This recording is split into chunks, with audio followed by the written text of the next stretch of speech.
All right, y'all, let me see if I can say something real quick before I have to go back in. And I do want to go back in because I really want to try to see if I can get this Pepsi real quick before they call us back in. So here's the deal.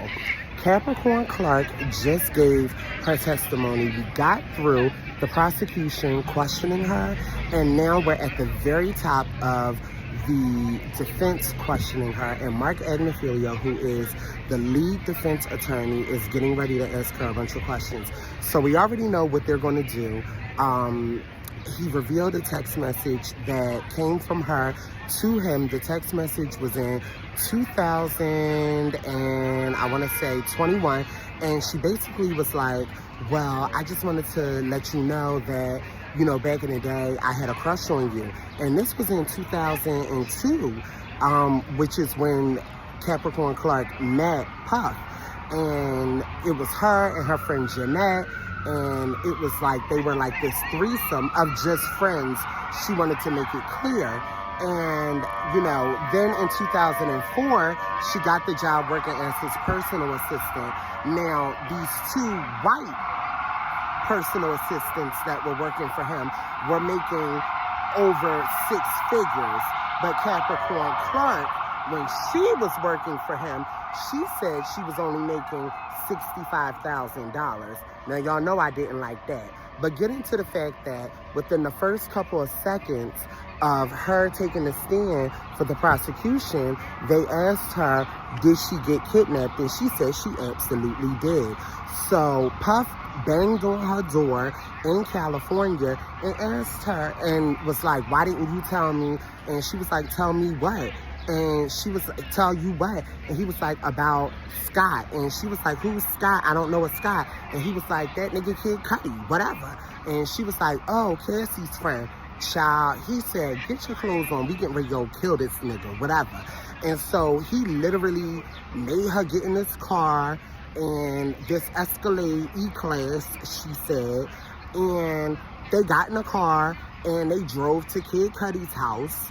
And according to Capricorn Clark, and, you know, they went to go see him or whatever. And Puff had every intention, according to her, of killing Kid Cudi that night. Now, when they were on their way there or whatever, like, they just, Puff had his gun on his lap or whatever. Now, here's the gag. Here's what Kid Cudi did not tell the people. According to Capricorn, when Puff was outside of the, like, Kid Cudi's apartment, he was looking around waiting for Kid Cudi or whatever, and Capricorn was still in a car. She had a burner phone because Puff was paying for her car, Puff was paying for her house, and Puff was paying for her phone. So she had a burner phone that Puff could not monitor. And she had called Cassie from her burner phone, and she was like, Cassie, what the F or whatever. And Cassie said, Capricorn said she heard Scott in the background. Scott is Kid Cudi. And Kid Cudi was like, oh my God, he's at my house. And so Kid Cudi, you know, I guess he thought he was going to handle things like how he testified. But here's the thing I don't like. When Kid Cudi was on the stand, he didn't tell any of us that when he got there in like 5 minutes or whatever. And Puff's bodyguard was like, oh, there go that little nigga right now. So they got in the car and Kid Cudi drove away and ran. And so when Kid Cudi ran, Puff chased Kid Cudi. So Kid Cudi was acting like, Kid Cudi had said, oh, I was getting ready to fight him or whatever, but that's not what happened, Kid Cudi, Scotty, too hottie. That's not what took place. Puff and Puff's security guard actually chased you up and down the boulevard. Can't stop, won't stop. And so they had chased him for several blocks, I think a couple of miles or whatever, according to Capricorn, and they never found him. And so then they ended up going to this club or whatever and having some drinks. And Puff told Capricorn, because they never found Kid Cudi after that. Kid Cudi just, you know, he got in that car and wing, and sped away or whatever, and they never was able to catch that little nigga or whatever.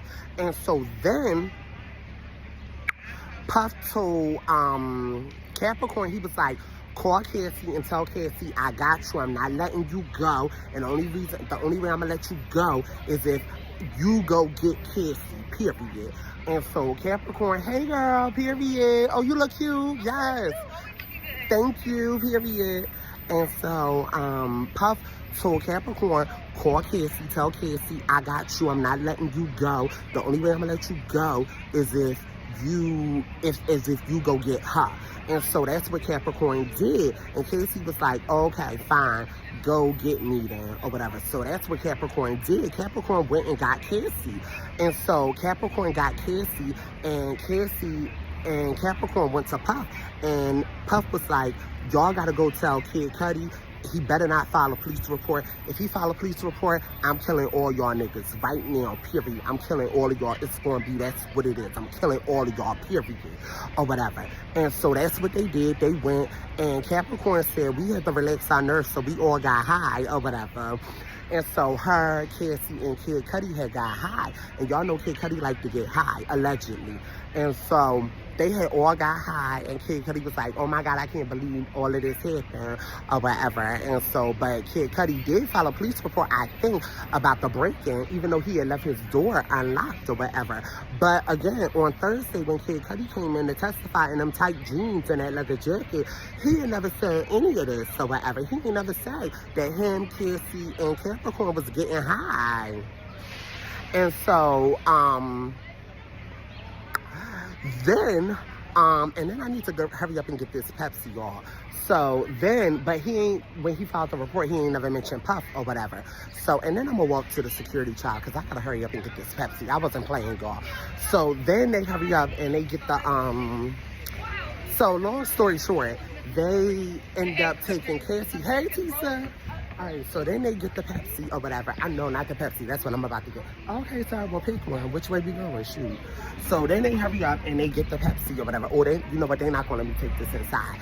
So then they hurry up and get the, he doesn't file a police report. And, he doesn't file a police report. And then, all right, he doesn't file a police report. And they take Cassie back to Puff's house, and Puff just start kicking the mess out of her. And there's more stuff too, but y'all gonna have to end up reading my coverage, child. I gotta go get this Pepsi, child, because I'm thirsty as whatever else. But I'll tell y'all the rest later, honey. I gotta go. I'm gonna upload this. Let me know what y'all think. All right, bye, girl.